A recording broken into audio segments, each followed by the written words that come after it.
बहुत समय पहले की बात है।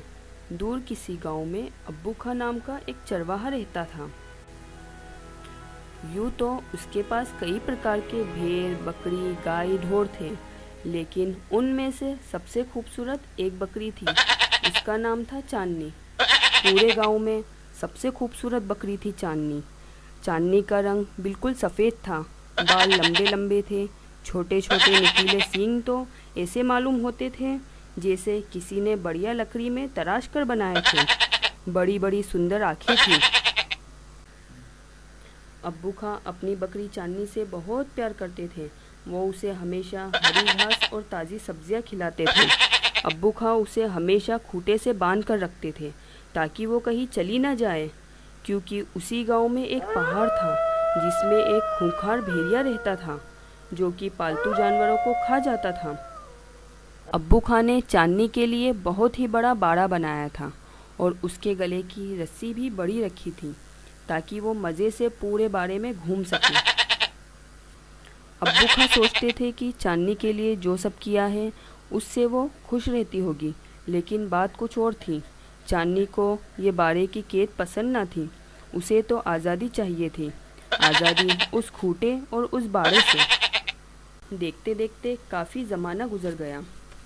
अब चांदनी काफ़ी उदास रहने लगी, क्योंकि उसके मन में उस पहाड़ पर जाने की चाहत थी।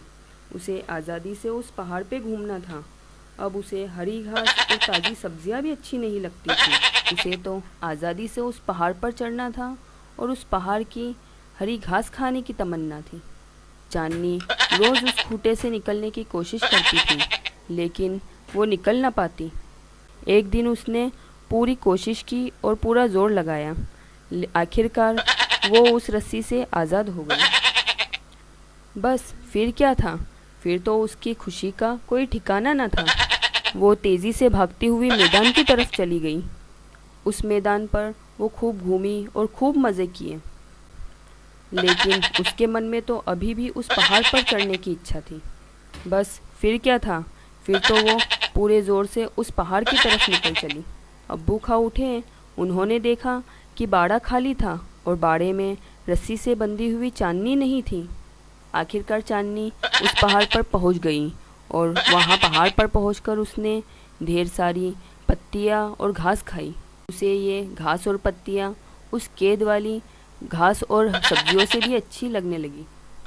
पहाड़ पर खेलते खेलते उसे शाम हो गई। उसे एक अचानक खौफनाक आवाज़ सुनाई दी। यह आवाज़ किसी और की नहीं थी, बल्कि उसी खूंखार भेड़िए की थी जिसकी सभी गांव वाले बातें किया करते थे। चांदनी समझ चुकी थी कि अब उसे इस आज़ादी की कीमत चुकानी पड़ेगी। आखिरकार चांदनी और भेड़िया आमने सामने हो ही गए। भरी पूरी चांदनी को देखकर भेड़िए के मुंह से राल टपकने लगी। उसने ऐसी मोटी ताज़ी बकरी पहले कभी नहीं देखी थी। चांदनी भेड़िए को देखकर समझ गई थी कि अब वो उससे बच नहीं पाएगी। चांदनी बहुत हिम्मत वाली बकरी थी। उसने सोच लिया, मैं बिना लड़े हार नहीं मानूंगी। बस फिर क्या था, जैसे ही भेड़िए ने चांदनी पर हमला किया, चांदनी ने भी अपना सिर झुकाकर लड़ने के लिए सींग आगे कर लिए। चांदनी भेड़िए के साथ लड़ रही थी और वहाँ नीचे बेचारे अब्बू खां चांदनी को ढूंढ रहे थे, लेकिन उन्हें क्या पता कि उनकी चांदनी अब कभी भी लौटकर आने वाली नहीं थी। चांदनी ने खूब बहादुरी के साथ भेड़िए से लड़ाई की, लेकिन कभी बकरी तो भेड़िए को मार नहीं सकती। चांदनी ने भेड़िए को ऐसी टक्कर दी कि भेड़िया कभी सोच भी नहीं सकता था कि कोई बकरी इस तरह लड़ सकती है। चांदनी पूरी रात उस भेड़िए के साथ लड़ती रही, लेकिन सुबह की अजान आते आते चांदनी लहूलुहान होकर ज़मीन पर मरी हुई पड़ी थी। पास ही के दरख्त पर बैठी हुई कुछ चिड़ियाएँ पूरी रात भेड़िए और चांदनी की लड़ाई देख रही थी। उनमें आपस में बहस हो रही थी कि कौन जीता, लेकिन सब ने कहा भेड़िया जीता।